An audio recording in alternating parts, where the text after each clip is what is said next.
All right, greetings everyone. This is Eric, founder and CEO of Cubicle Investing. Definitely visit the website at cubicleinvesting.com. And I'm sure if you do, you will be pleasantly surprised. But nonetheless, today is February the 2nd. It's Friday, approximately 11:08 a.m. Eastern Standard Time. And so one of the things that I have found that really makes trading the SPX relatively easy, at least for me, is something I call getting beyond the dog leash, or getting beyond the SPX's dog leash, right? And so what do I mean by that? Getting beyond the SPX's dog leash. Well, essentially what I'm looking to do is my preference when trading the SPX, and again, I primarily trade the SPX because I believe that there's power in focusing on one thing, right? So there's a quote that's often attributed to Bruce Lee where he says that, I'm not afraid of the man that practices 10,000 kicks one time, but I am afraid of the man who practices one kick 10,000 times, right? So there's power in focusing on one thing at a time. And the one thing that I have chosen to focus on is the SPX. And so I came up with this philosophy of getting beyond the SPX's dog leash by essentially getting beyond the final value of the SPX for any given trading session, right? So for example, yesterday was February 1st.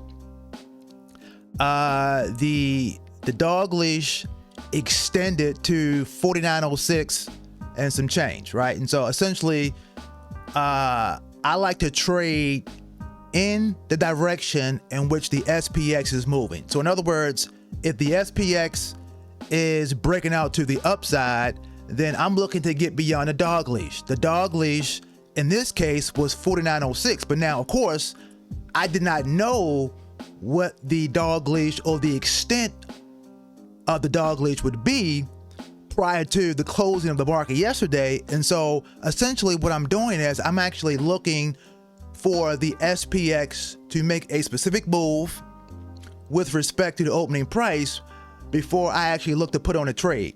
And that specific move is the SPX has to move at least 20 points above the opening price or 20 points below the opening price before I even consider putting on a trade, right? And so yesterday, let me just, so this here's a chart, a 5-minute chart of the price action for the SPX from yesterday, February the 1st. And the opening price on yesterday was 48.61 and some change, but just looking at the whole number, 48.61. And so it did not make a 20-point move above 48.61 until around 12:05 p.m. Eastern Standard Time. And so at that point, I began to look to put on a trade. Now I'm still, being patient, but I'm looking to put on a trade on the call side because I primarily trade vertical credit spreads. Okay, so I'm looking to go on the call side because why? Because the SPX is moving to the upside and the vertical credit spread benefits from the SPX either trading sideways or actually going down in value. So now that sounds counterintuitive because you're probably thinking to yourself, well, if the vertical credit spread benefits from the price of the SPX decreasing in value, and it actually was going up in value yesterday, why are you looking to go on the call side? Because I am looking to get beyond the dog leash. I am looking to get beyond that final price where the SPX will close out the trading session.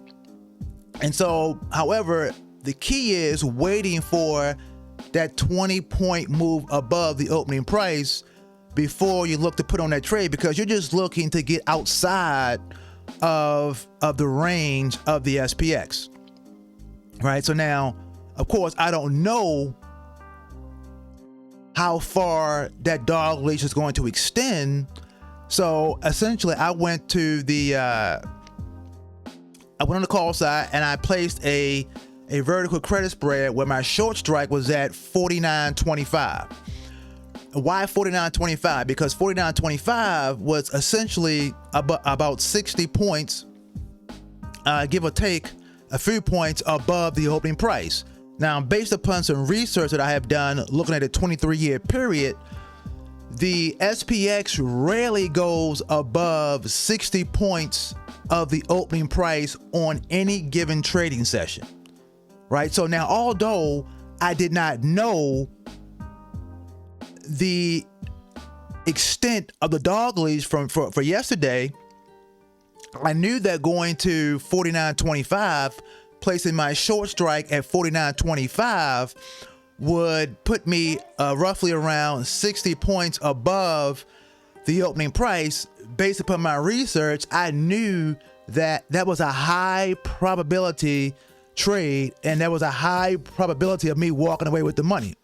Because again, we think in terms of probabilities. We're not thinking in terms of certainties, because there are no certainties in trading. There's only probabilities and putting the odds in your favor. So I knew that the odds were extremely in my favor if I was to put my short strike of my vertical call credit spread at 49.25. Now, intuitively, you would say, well, why not just go on the put side? Well, because if you go on the put side, then you potentially expose yourself to a possible reverse in direction, right? So if the SPX has already moved 20 points above the opening price, then there's a high likelihood that it's going to continue to move in that upward direction for the rest of the trading session, right? And so, however, there are times where, it will actually make that 20-point move above the opening price, and you, as a intuitive trader, would say, okay, it makes sense to go on the put side because it's actually moving up, and the put credit spread benefits from the price of SPX actually going up. But then there are times where it will actually go up, and then it will reverse and start to come back down, and you can actually your strike price can actually be breached because as opposed to trading in the direction in which the SPX is moving, you decided to trade in the opposite direction on the put side, and you expose yourself to that potential reverse in direction. So, having said all that, that's the reason why I prefer to actually trade in the direction in which the SPX is moving. However, I don't look to put on a trade until the SPX has made that 20-point move above or below the opening price.